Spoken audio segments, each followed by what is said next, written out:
Assalamualaikum warahmatullahi wabarakatuh.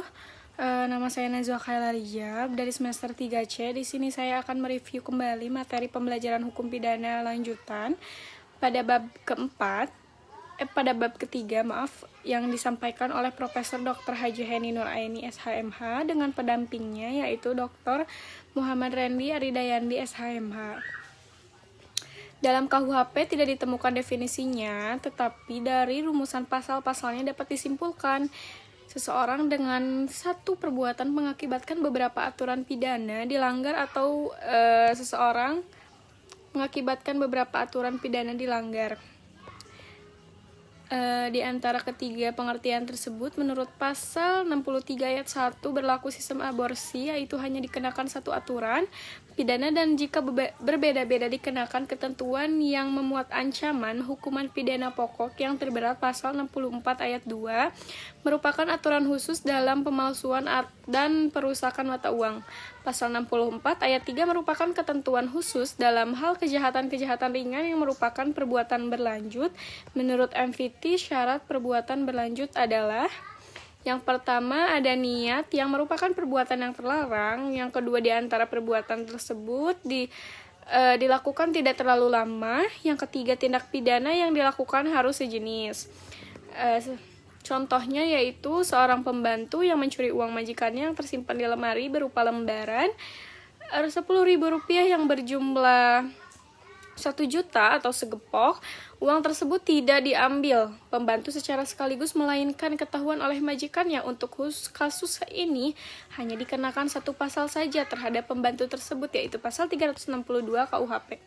Konkursus realis pelanggaran plus pelanggaran diatur dalam pasal 70 KUHP dengan sistem pemidanaan disebut kumulasi atau pidana sejenis, yaitu tiap-tiap pidana dijumlahkan. Contoh: yang pertama, melakukan dua pelanggaran yang masing-masing diancam pidana kurungan 6 bulan dan 9 bulan, maka seharusnya maksimum pidananya adalah 6 ditambah 9 sama dengan 15 bulan.